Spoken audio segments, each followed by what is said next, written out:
Hello, chemistry students. Let's talk today about intermolecular forces that I like to abbreviate as IMFs. So, intermolecular forces, IMFs.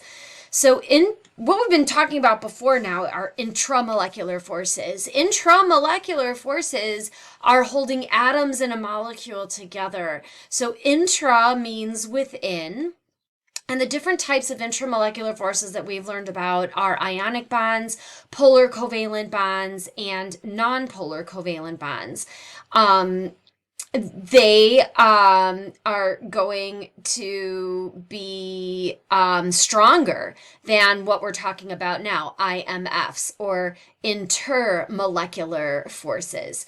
Intermolecular forces are on the outsides of molecules, so they're going to hold molecule A and molecule B together. They're not on the inside of the molecule. They're on the outsides of the molecule. So the bonds that are on the inside are stronger than the ones that are on the outside. That's what this is all saying here. Okay, so we have different types of IMFs, of course. There are three that you need to know.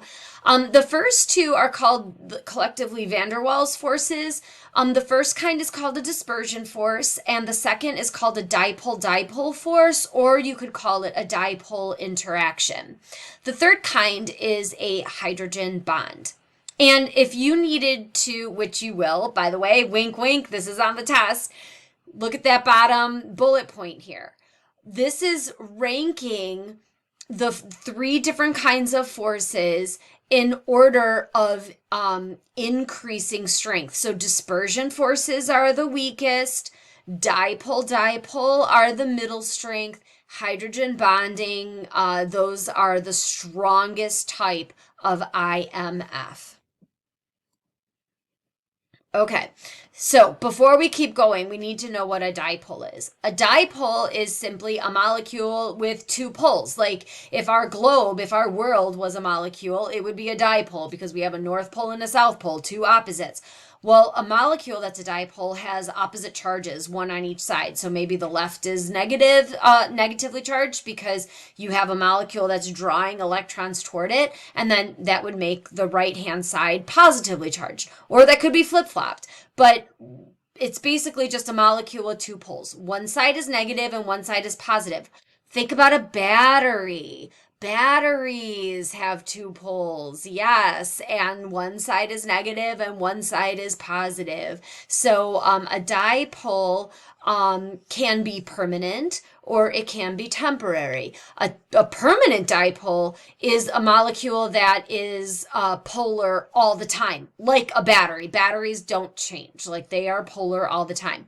But there's also something called a temporary dipole, and those are nonpolar molecules that become polar for just a moment in time because their electrons have shifted, causing one side to be negative, more negative than the other. But then in the next millisecond, they're shifting back again, and then it becomes nonpolar again. So sometimes a dipole is temporary and sometimes it's permanent.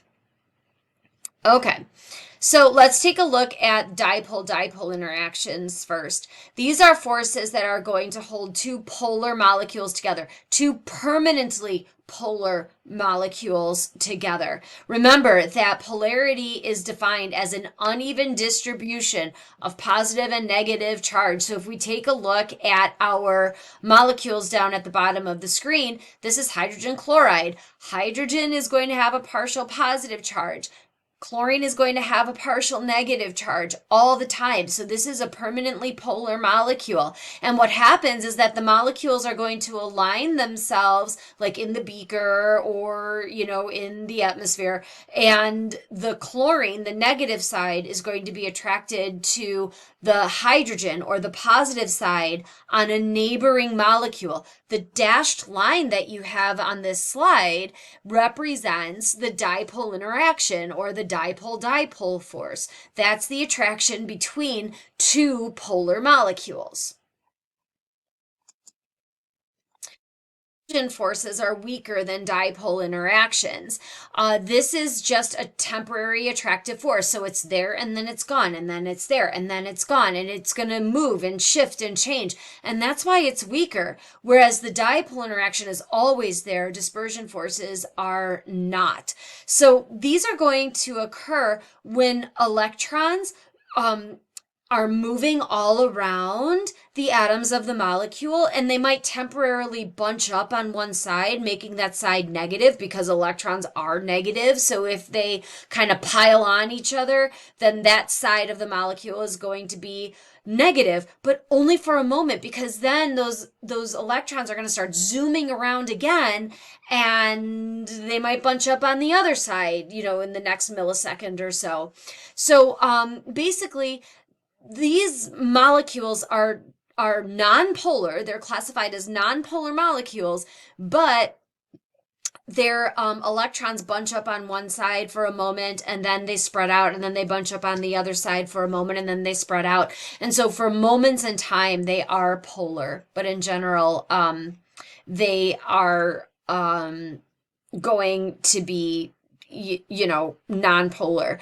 But this movement of electrons is a phenomenon that happens in all molecules. So actually, all molecules are going to exhibit dispersion forces between them. And so I have this animation that I'm hoping is going to show. There we go. So here you can see that you have your black helium atoms here, and you have the white electrons. And notice that when they move to one side, notice the partial charges that are occurring, and when negative and positive occur on, close to each other, then the molecules are attracted, but then they move away from each other.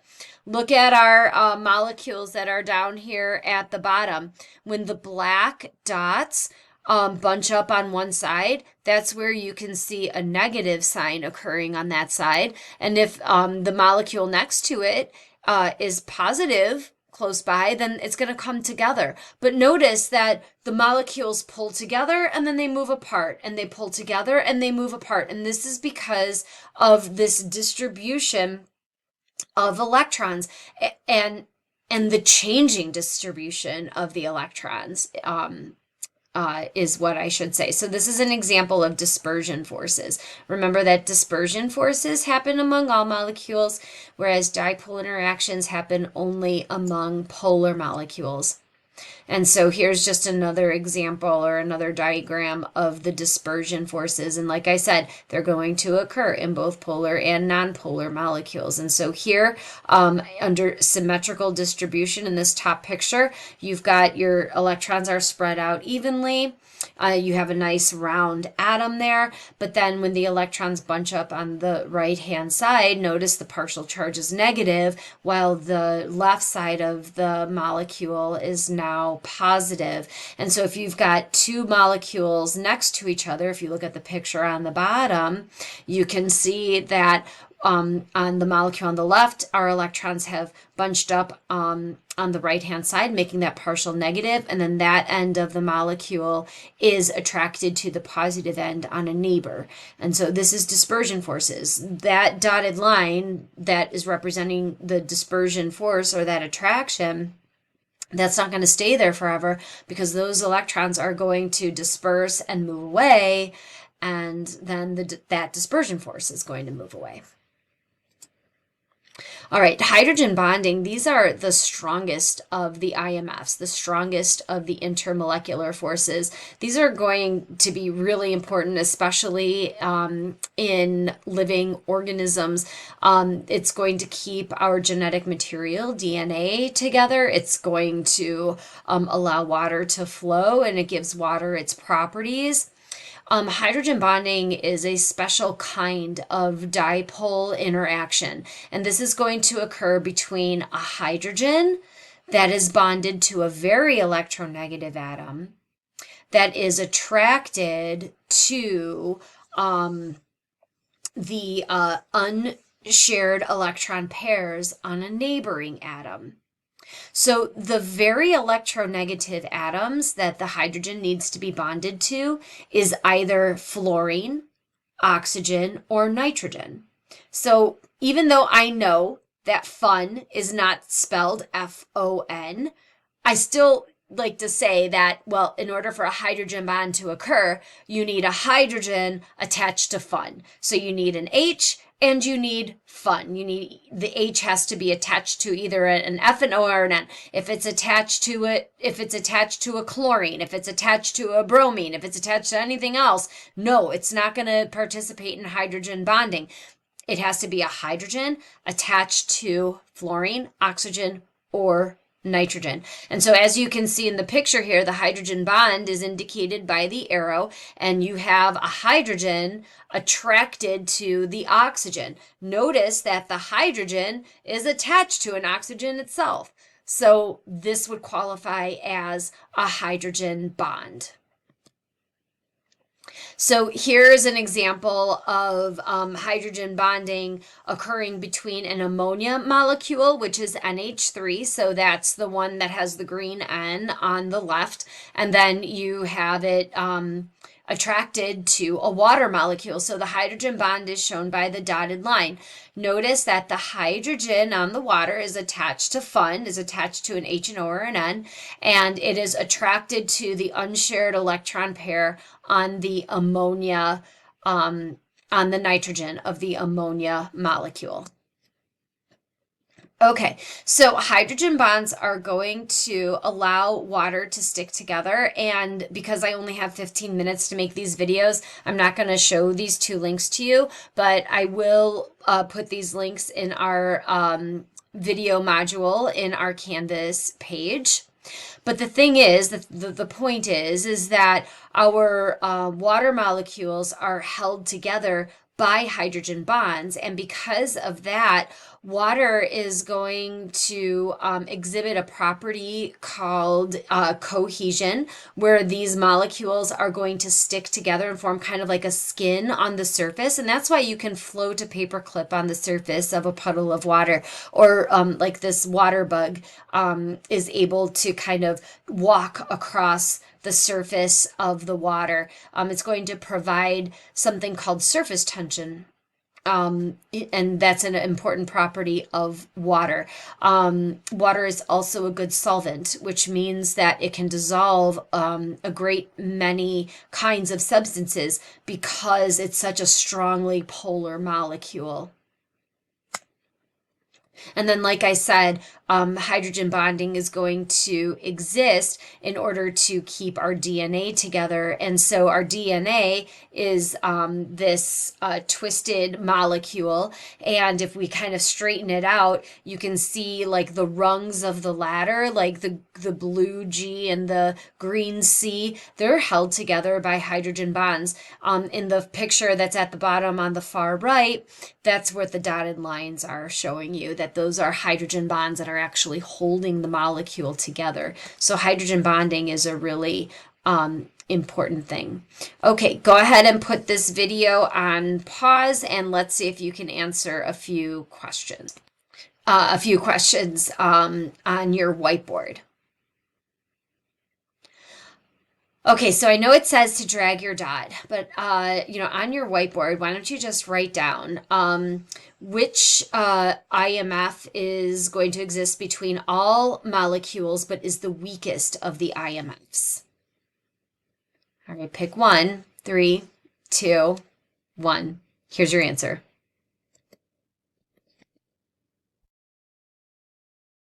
Oh, wait, it didn't work. Hold on.